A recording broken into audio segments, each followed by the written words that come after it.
Hello, happy spring equinox and Ostara. It is a rainy day where I'm at, so you'll probably hear the rain in the background, but I'm trying to make the most of it. Got my candle, and I want to talk a little bit about Ostara, the goddess Ostara, who is the goddess for springtime, the spring equinox. And then I'm going to pull some cards for us for some inspiration, maybe some affirmations for this equilibrium balance time of the year, and when things are starting to grow and the leaves and the flowers are coming back. It's really such a magical time, and I hope to, light a little bit of a fire for this time. We also are in Aries season, the first sign of the zodiac, so a new astrological year, and I know there's a lot going on in the sky. We have a full moon coming up this weekend and the lunar eclipse, and then Mercury retrograde, solar eclipse, just so much going on. But first, Ostara. So Ostara, here she is. She is a goddess of fertility. Her message here is, it is the perfect time for you to start new projects, assess new ideas, and give birth to new conditions. And I just love this picture. We have so much represented here. We got the moon, we of course got the rabbit, the hare, the eggs. Folks who celebrate Easter, know there's lots of holidays during this time. And really Easter is named after Ostara. And I'm just gonna read a little bit from this amazing book called Goddess Alive by Michelle Skye, and she writes about Ostara, and on here she says the goddess of possibilities. Ooh, I like that. The goddess Ostara is an Anglo-Saxon and Germanic spring goddess. She is the budding teenager exuding confidence, shining with untold possibilities and adventure. She is a risk taker, a shifter of energy, a mover of time and season. Ooh, very Aries. Yet her power is not derived just from her boundless energy, but also from her world view. She accepts the world and all people and animals with the innocence of a child.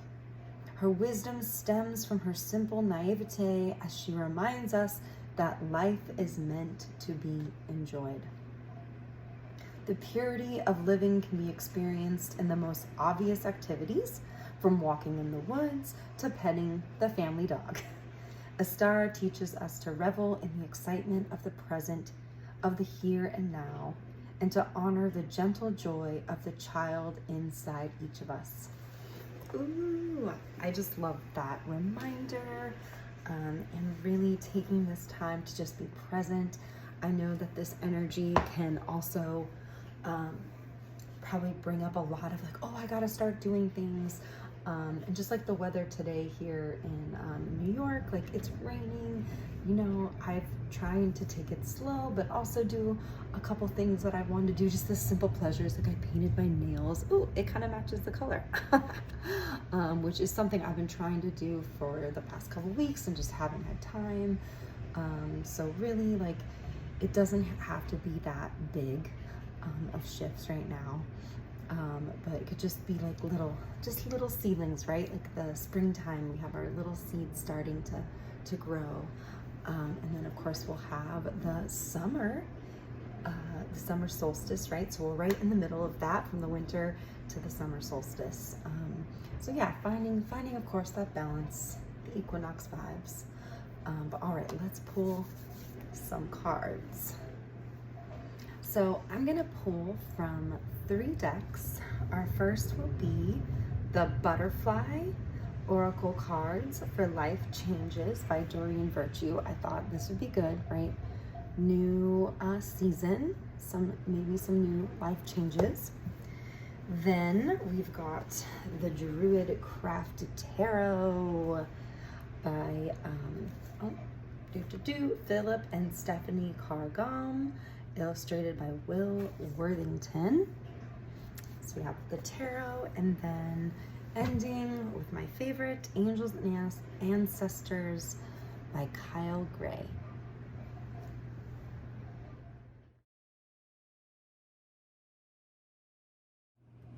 So the first card we have is moving. Now, this can be literal, like you are going to move, you just moved. It could mean like you're moving things around in your house, like however it's coming up for you. One thing in the book that I liked that they talked about for like additional meanings is changing your workplace, redecorating or remodeling, a second home or vacation. Wow, that's awesome if that's what it is. Vacation, second home. Yeah, those are nice things. Moving your body through a new exercise program, and an emotionally moving experience. Those are all different interpretations of this card. I think it's very connected with spring, of just like moving old energy. You can think of it that way. I know there's of course the spring cleaning, shifting things in your home, and yeah, just trying new things. I did like that they said moving your body. At least that's something that resonated for me with this card, and also with just like moving experiences, moving through those experiences as well, and just knowing that this is the time to do that. It also can call to like take care of yourself too. Like if you are moving through a lot or physically have moved your home, to make sure that you're still taking care of yourself through like a big shift. So I think, yeah, even though it's like these butterfly cards are always sometimes like can sound super literal, but then when you can think of all the other ways that they can relate to your life, it's like, oh yeah, this really does make sense. So I hope that it resonates with you. And if you could move the card, moving a card through your body, like what would that be? I think for me, this, I think I'm connecting a lot with the moving through emotions and moving your body. So I think for me, mine maybe movement would be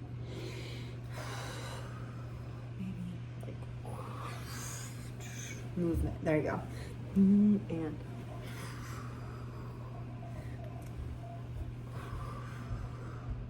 all right, for our next card, the tarot, Druid Craft Tarot, we have Seven of Swords. Ooh, this picture. Just like working really hard on something in this. Think just the swords, the air energy, the thinking, the intellect. But this card is really interesting, the Seven of Swords. There is this part here in the Druid Craft that I wanted to read that really resonated. Let's see here. So, one suggests that the agile, insightful quality represented by swords and the intellect combined with the mystical and courageous voyaging quality of the number 7 creates an exciting atmosphere which acts like a breath of fresh air. New ideas challenge old assumptions, insights and fresh ideas spring up, and great progress is made.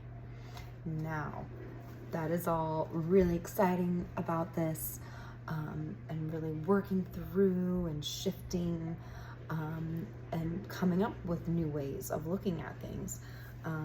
But on the flip side, with the Seven of Swords, it can also call for like deceit, either maybe it's like it's got the trickster archetype, so maybe you're thinking you need to be sneaky, or you're used to doing things in a way that maybe is not necessarily like honest or aligned with like maybe where you want to be. And I really love what Michelle T talks about in the Modern Tarot book, of how, you know, some professions you're in, or in some situations, like you might have to be more like secretive or deceitful, so that's okay too. So you have to know when it makes sense for you. So like, you know, maybe you're working on a new project and you're not really ready to like tell anybody, and that's okay to keep that to yourself. She mentions that, and I thought that's a really great way of taking it as like a positive, but then also still looking at ways that maybe you are not taking others into consideration. She talks, she has a motto in here that I thought was really great that I had never heard. It's like, you don't have to F people over to survive. And yeah, I think that's a good, I mean, I agree with that motto. So I guess if this card is resonating with you in that way, yeah, just maybe looking at different ways that you approach situations. And it also talks about maybe if you have been too in your head and like negative and down, and kind of secluding yourself from the world, to maybe look at taking this new spring energy to call a friend or get out there and do something. But again, also, if you're needing that space away to like have time for yourself and your thoughts, then do that. So lots of different ways to take this card.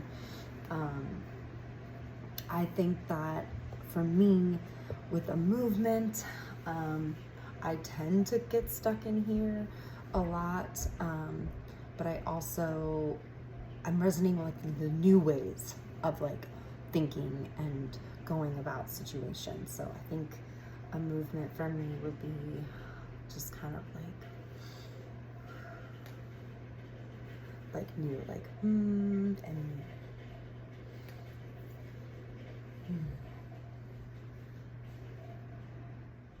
Our last card is Father Sky, Trust in the Unknown. Ooh, love that eagle.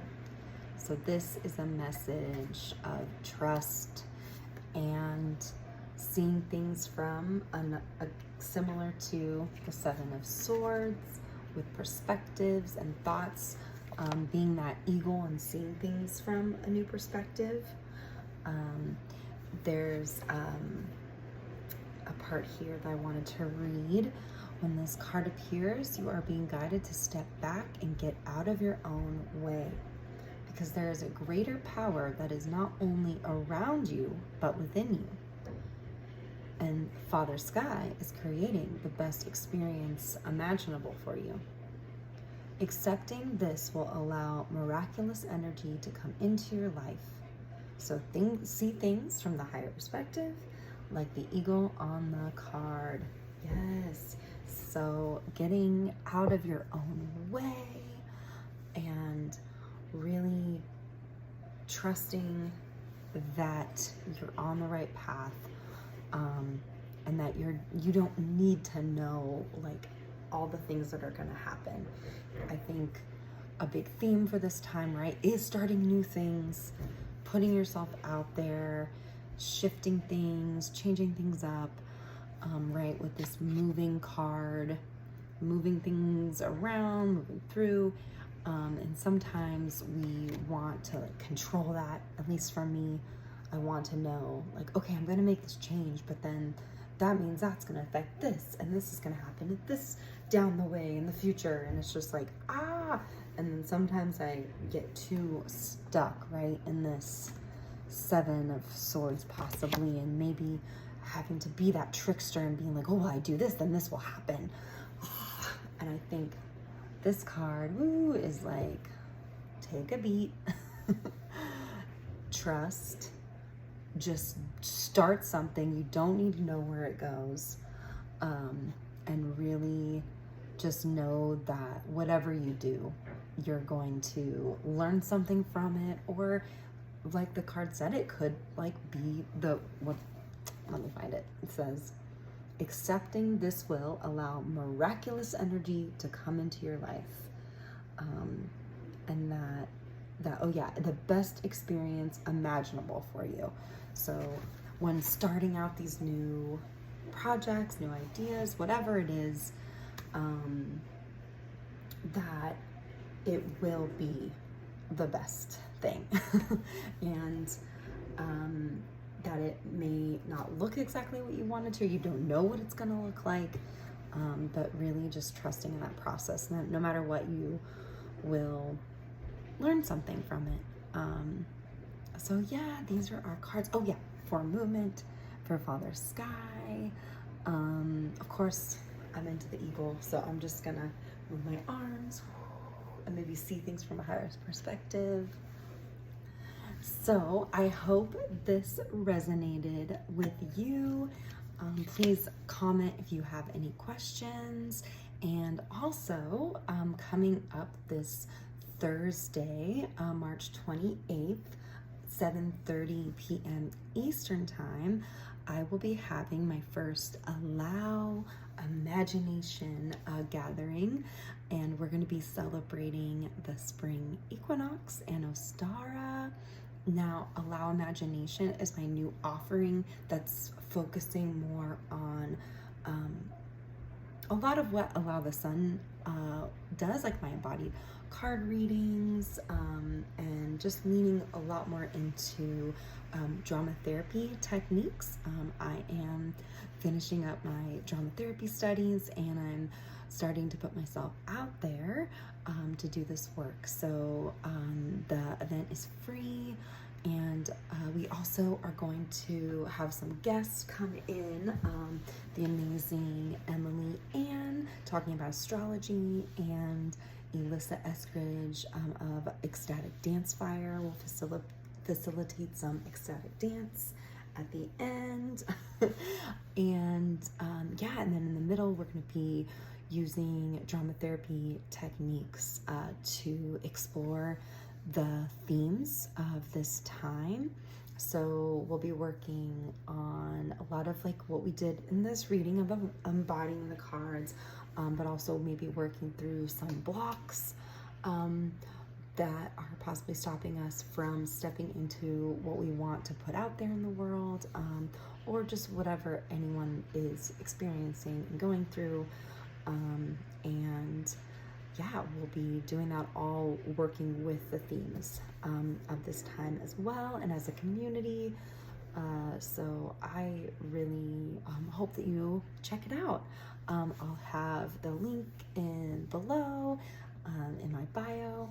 And also, if you're looking for more one-on-one, you can set up a time to do a reading with me, or Allow Imagination session, and do a little bit more in-depth work together. So yeah, check it out. I updated my website too, so www.allowthesun.com. All right, folks, thanks so much for watching, and have a great weekend and spring. Sending so much love.